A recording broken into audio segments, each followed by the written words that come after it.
नमस्कार साथियों, स्वागत है आप सभी का एक बार फिर से अपने YouTube channel DC geography classes में। यदि चैनल पर नए हैं तो चैनल को सब्सक्राइब कर लीजिए और बेल आइकन को प्रेस कर लीजिए ताकि हर नई वीडियो की नोटिफिकेशन आप तक आसानी से पहुंचती रहे। तो चलिए शुरू करते हैं आज का सेशन। और आज के सेशन में हम लोग बात करने वाले हैं क्लास 10th का ज्योग्राफी जो चैप्टर 2 है उसको हम लोग आज देखेंगे। वन एवं वन्य जीव संसाधन, forest and wild life resources को आज हम लोग देखेंगे। ये क्लास 10th का ज्योग्राफी का चैप्टर 2 है।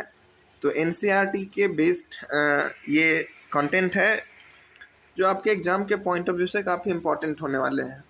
तो आज हम लोग देखेंगे वन एवं वन्य जीव संसाधन के बारे में विस्तार से हम लोग समझेंगे। एक एक पॉइंट को हम लोग समझने की कोशिश करेंगे और इसका हर एक लाइन काफ़ी इम्पोर्टेंट है। तो हम लोग एनसीईआरटी का जो मेन पॉइंट है उसको हमने इसमें समराइज़ किया है। तो चलिए शुरू करते हैं बिना देरी के। अगर हम वन्य जीव संसाधन की बात करें, वन और वन्य जीव संसाधन के, तो सबसे पहले हम लोग इस चैप्टर की शुरुआत में देखें तो पृथ्वी पर करोड़ों जीव जंतु एक दूसरे के साथ रहते हैं। ठीक है, जो हमारी पृथ्वी है, इस पृथ्वी पर केवल एक ही जीव नहीं है बल्कि कई सारे जीव एक साथ रहते हैं। यानी एक ही पृथ्वी पर करोड़ों जीव जंतु रहते हैं। और यह जो पृथ्वी है इन करोड़ों जीव जंतुओं के कारण अत्यधिक जैव विविधता से भरा हुआ है। यानी जैव विविधता का अर्थ ये है कि जीवों में विविधता, यानी विभिन्न प्रकार के जीवों की विविधता पाई जाती है हमारी पृथ्वी पर। इसलिए हमारी जो पृथ्वी है वो जैव विविधता से भरी हुई है। मानव और दूसरे जीवधारी एक जटिल पारिस्थितिकी तंत्र का निर्माण करते हैं जिसका हम एकमात्र हिस्सा हैं। यानी अगर हम देखें पूरे पृथ्वी पर तो जो मानव है, मनुष्य है, और जो दूसरे जीव हैं, इन जीवों के बीच और मानव के बीच एक कॉम्प्लिकेटेड इकोसिस्टम का फॉर्मेशन होता है, निर्माण होता है। और इस इकोसिस्टम का हम एक पार्ट हैं। और अपने अस्तित्व के लिए जो भी जीव हैं वो विभिन्न तत्वों पर निर्भर करते हैं। ठीक है, जैसे वायु जिससे हम सांस लेते हैं, जल जिसे हम पीते हैं, मृदा जिसमें हम अनाज उगाकर खाते हैं। तो किसी एक तत्व पर कोई भी जीव निर्भर नहीं हो सकता है, उसके लिए उन्हें कई सारे तत्वों पर निर्भर रहना पड़ता है। ठीक है, जैसे वायु जिसे हम सांस लेते हैं, जल जिसे हम पीते हैं और मृदा जिसमें हम अनाज उगाकर खाते हैं। ठीक, वन पारिस्थितिकी तंत्र में महत्वपूर्ण भूमिका निभाता है। जो फॉरेस्ट है ये इकोसिस्टम में सबसे मेजर रोल प्ले करता है, सबसे महत्वपूर्ण भूमिका निभाता है। क्यों? क्योंकि यह एक प्राथमिक उत्पादक है जिस पर दूसरे जीव निर्भर करते हैं। और जो प्राइमरी प्रोडक्ट होता है, जो प्राथमिक उत्पादक होता है, अगर पूरे इकोसिस्टम में जो प्राथमिक उत्पादक है वही नहीं रहे तो फिर इकोसिस्टम कैसे सस्टेन करेगा, कैसे अपने आप को अस्तित्व में कायम रख पाएगा। तो किसी भी पारिस्थितिकी तंत्र को, इकोसिस्टम को एग्जिस्टेंस में रहने के लिए सबसे इम्पॉर्टेंट है उसका प्राइमरी प्रोडक्ट यानी प्राथमिक उत्पादक। और हमारे पारिस्थितिकी तंत्र में सबसे जो इम्पॉर्टेंट जो प्राथमिक उत्पादक है वो है वन, यानी हमें जंगल से ही सारे कुछ प्राप्त होते हैं। नेक्स्ट हम बात करें तो भारत में प्राणी जात और वनस्पति जात एक टॉपिक है, ये सब टॉपिक है। ठीक है, तो भारत जैव विविधता के संदर्भ में विश्व के अन्य देशों की तुलना में काफ़ी समृद्ध देशों में से एक माना जाता है। यानी भारत जैसे देश में जीवों की काफ़ी विविधता पाई जाती है, अलग अलग प्रकार के जीव जंतु पाए जाते हैं। ठीक है, भारत पूरे विश्व में उपजातियों का 8%, लगभग 16 लाख पाई जाती है। यानी अगर पूरे वर्ल्ड में हम जितनी भी जातियाँ जीवों की पाई जाती है, उपजातियाँ, उसका 8% अकेले भारत में पाई जाती है। यानी 16 लाख जातियाँ भारत में पाई जाती है। ठीक है, हमारे देश में लगभग 81,000 वन्य जीव की उपजातियाँ तथा 47,000 वनस्पति की उपजातियाँ पाई जाती हैं। अब इमेजिन कीजिए, जो 81,000 वन्य जीव है इसकी उपजातियाँ, यानी जो जाति पाई जाती है इसमें भी अलग अलग कैटेगरीज किया गया है, वर्गीकरण किया गया, वो उपजातियाँ 81,000 हैं। ठीक है, और 47,000 वनस्पति की यानी पेड़ पौधों की 47,000 उपजातियाँ पाई जाती हैं। ये वन्य जीव के लिए 81,000 था और 47,000 ये वनस्पति के लिए यानी पेड़ पौधों के लिए। ठीक, तो वनस्पति की उपजातियों में से लगभग 15,000 उपजातियाँ जो हैं वो भारतीय मूल की हैं। अगर हम पूरे भारत के वनस्पति की उपजातियों की बात करें 47,000, तो उसमें 15,000 जो भारतीय जो वनस्पति है वो भारतीय मूल की है, यानी इन्हें विदेशों से मंगाया नहीं गया है, ये भारत में ही पाए जाते हैं। 15,000 के बाद जो शेष बचते हैं वो किसी अन्य देशों से आयात किए गए हैं, यानी दूसरे देशों से लोग यहाँ लाकर उसे लगाए हैं। एक अनुमान के अनुसार भारत में 10% वनस्पति जात और 20% स्तनधारी को लुप्त होने का खतरा है। एक रिसर्च के अनुसार, एक अनुमान के अनुसार एक प्रिडिक्शन किया गया है, उसमें ये संभावना व्यक्त किया गया है कि भारत का 10% जो वनस्पति जात है और 20% जो स्तनधारी है। स्तनधारी का मतलब ये होता है ऐसे जीव जो अपने बच्चे को जन्म देते हैं और वो दूध पिलाते हैं, तो वो जीव स्तनधारी कहलाते हैं। तो पूरे भारत में 10% वनस्पति जात खतरे में है और 20% स्तनधारी आज लुप्त होने के कगार पर स्थित है। जैसे जो चीता है, जो गुलाबी सिर वाला बतख है, जो कोयल है, जो जंगली चित्तीदार उल्लू है, जो मधुका इंसिगिन्स है यानी महुआ की जंगली किस्म, जो हुबरडिया है, हेप्टा न्यूरॉन जो कि घास की प्रजाति है, ये काफ़ी इम्पॉर्टेंट है। जो हेप्टा न्यूरॉन है ये एक घास की प्रजाति, तो आपसे पूछा जा सकता है कि हेप्टा न्यूरॉन निम्नलिखित में से क्या है। ऑप्शन दे देगा, घास की प्रजाति है, पेड़ की प्रजाति है, जनजाति है या कुछ और है। तो उसमें आपको ध्यान रखना है जो हेप्टा न्यूरॉन है एक घास की प्रजाति है। तो ये सब जो है वो आज खतरे में है। अब देखिए चीता, तो चीता आज विलुप्त के कगार पर है। गुलाबी सिर वाला बतख जो है वो भी अभी आपका विलुप्त के कगार पर है। जो चित्तीदार जंगली जो उल्लू है ये भी आपका विलुप्त के कगार पर है। जो आपका मधुका इनियस है, जो महुआ है, ये भी विलुप्त के कगार पर है।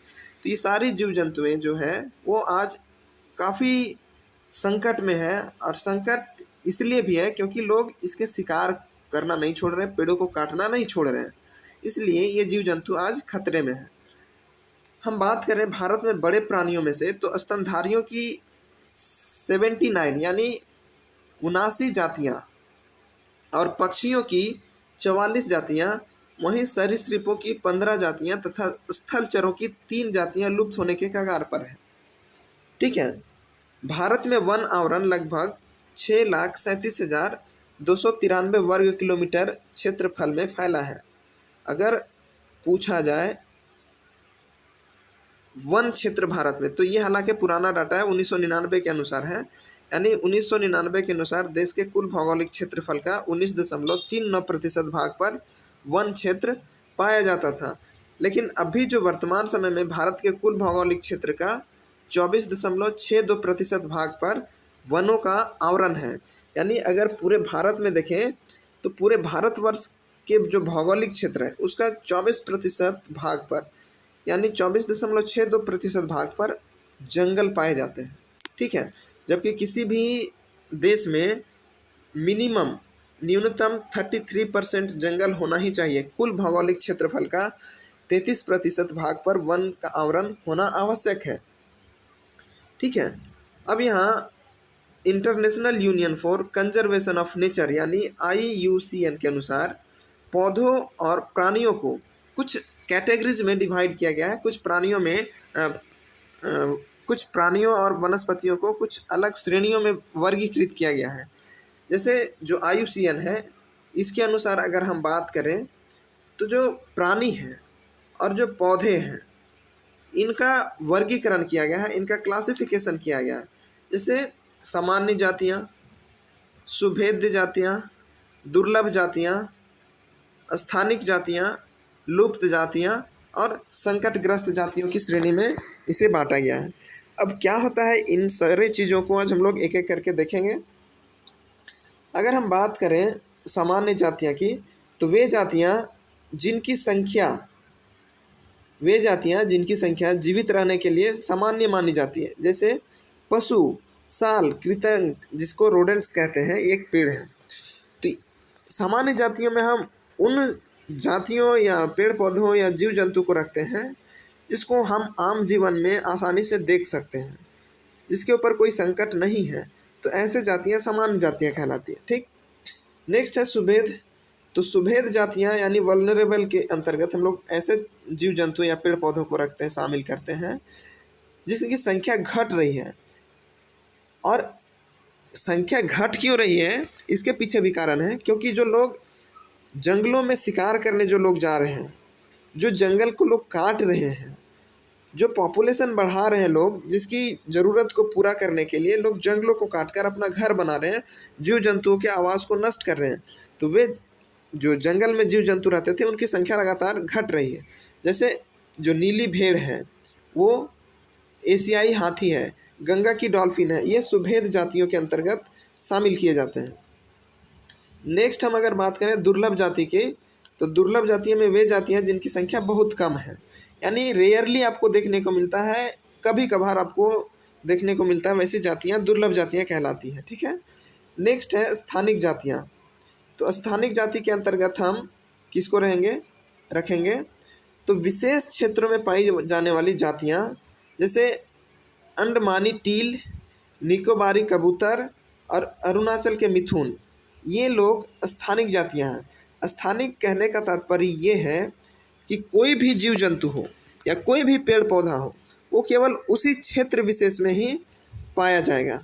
ठीक है। जैसे अंडमानी टील है, ये आपको अंडमान निकोबार में ही देखने को मिलेगा। निकोबारी कबूतर है, ये निकोबार द्वीप समूह में ही आपको देखने को मिलेगा। अरुणाचल प्रदेश का जो मिथुन है, ये आपको अरुणाचल प्रदेश में ही देखने को मिलेगा। यानी किसी क्षेत्र विशेष में पाई जाने वाली जाति, प्रजाति या वनस्पति को ही हम लोग स्थानीय जातियों के अंतर्गत रखते हैं। नेक्स्ट है लुप्त जातियाँ। तो लुप्त जातियों के अंतर्गत जो जातियाँ अपने स्थानीय क्षेत्र या प्रदेश से लुप्त हो गई हैं, जैसे एशियाई चीता, गुलाबी सिर वाली बतख। लुप्त मतलब जो जीव जंतु या प्राणी जात या वनस्पति जात जो अपने एक विशेष क्षेत्र में पाई जाती थी, वो उस क्षेत्र में अब लुप्त हो गई, नहीं पाई जाती हैं।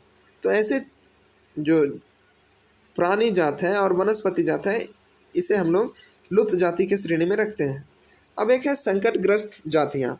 तो वे जातियाँ जिनके लुप्त होने का खतरा है, यानी अभी लुप्त नहीं हुआ लेकिन खतरा है कि अगर इसी तरह जंगलों की कटाई किया जाए, जानवरों का शिकार किया जाए, तो ये जातियाँ लुप्त होने के कगार पर पहुँच जाएगी, जो संकटग्रस्त में जो है। तो लुप्त होने का खतरा जिसके ऊपर है, जैसे काला हिरन हो गया, मगरमच्छ हो गया, गैंडा हो गया और संघाई हिरन हो गया।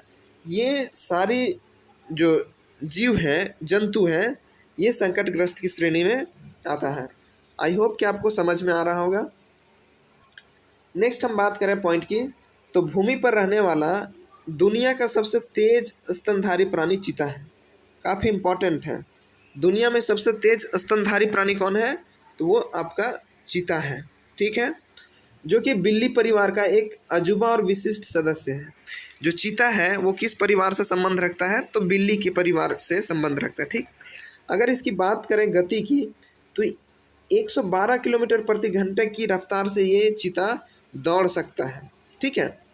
20वीं सदी से पहले चीता अफ्रीका और एशिया में दूर दूर तक फैले थे, लेकिन अब ये लुप्त हो चुके हैं।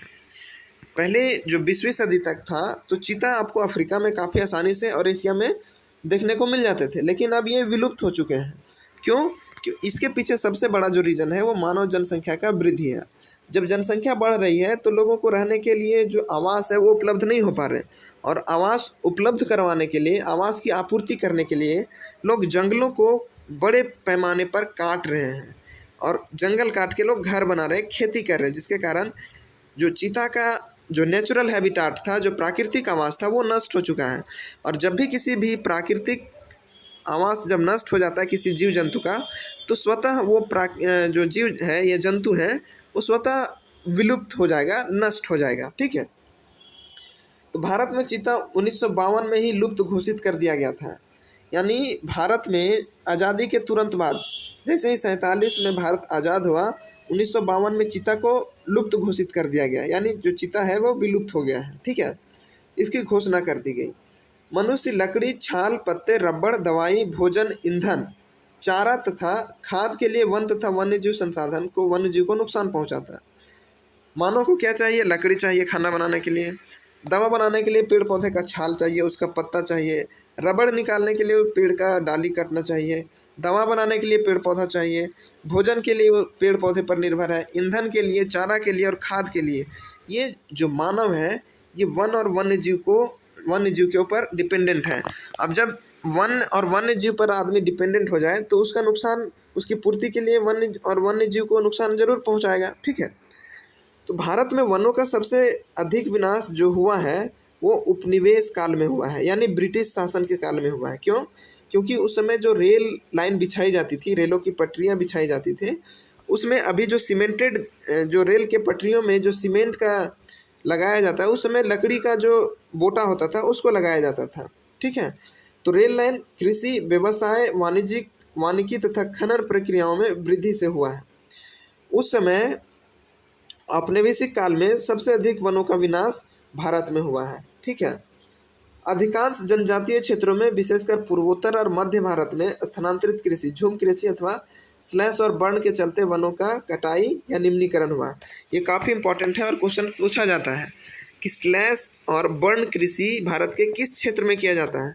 तो ये आपका पूर्वोत्तर क्षेत्र है, यानी जो 7 सिस्टर है जिसमें अरुणाचल प्रदेश, मेघालय, मिजोरम, त्रिपुरा, मणिपुर, ये जो पूर्व का जो स्टेट्स हैं, जो 7 सिस्टर जिसको कहा जाता है, इन क्षेत्रों में स्लैश और बर्न खेती यानी झूम कृषि की जाती है, ठीक है।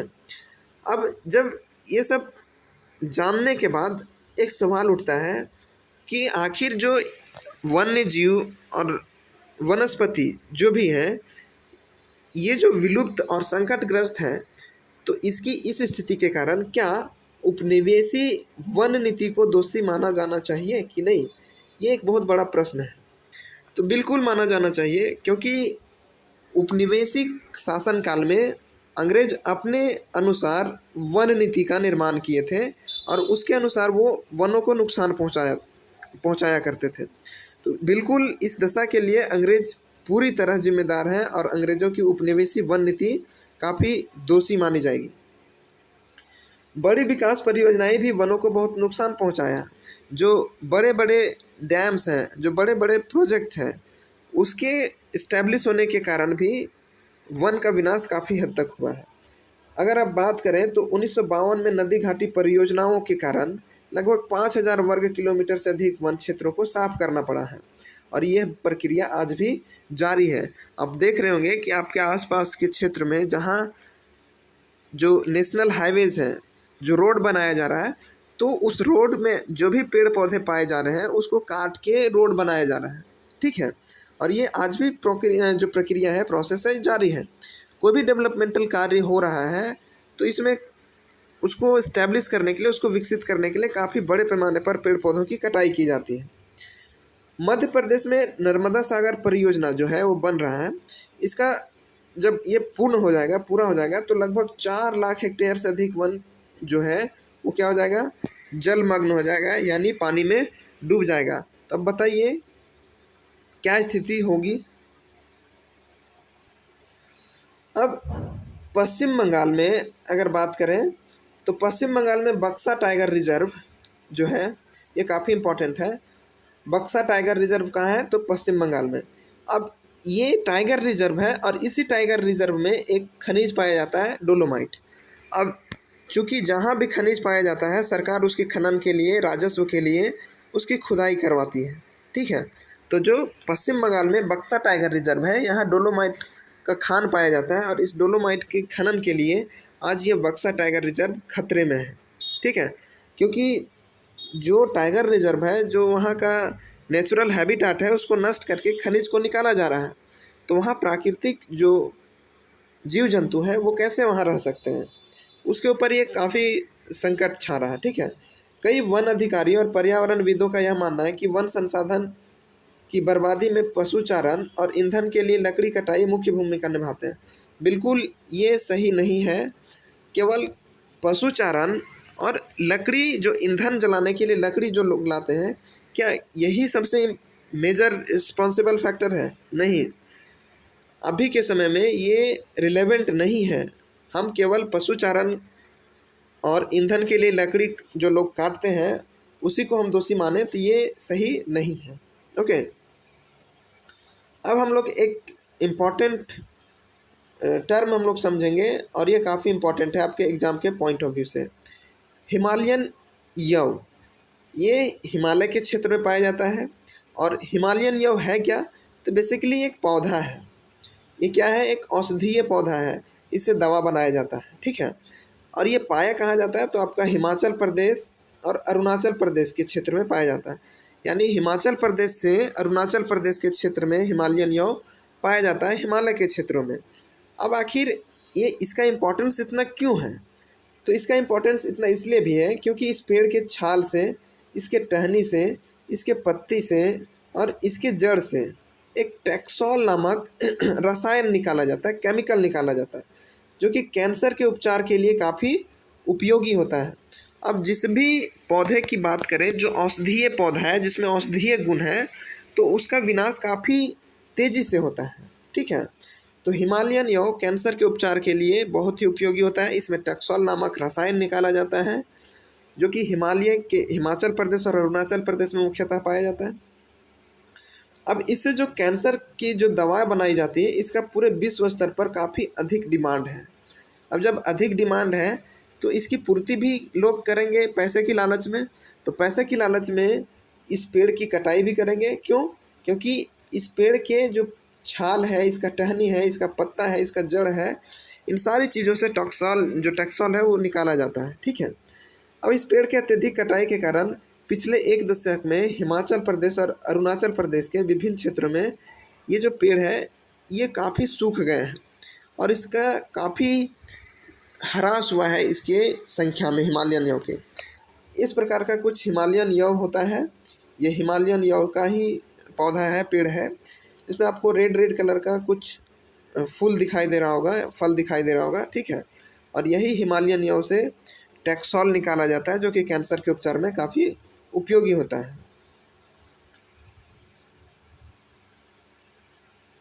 तो आज हम लोग यही हिमालयन यव तक रखते हैं। इसके आगे हम लोग नेक्स्ट वीडियो में डिस्कस करेंगे, चर्चा करेंगे। तो आई होप कि ये वीडियो आपको काफ़ी हेल्पफुल रहा होगा। अब हमारे टेलीग्राम चैनल से अगर नहीं जुड़े हैं तो वीडियो के डिस्क्रिप्शन बॉक्स में हमारा टेलीग्राम चैनल का लिंक दिया हुआ है, वहाँ से आप ज्वाइन कर सकते हैं। इसके आगे का पार्ट हम लोग नेक्स्ट डे करेंगे। तब तक के लिए धन्यवाद।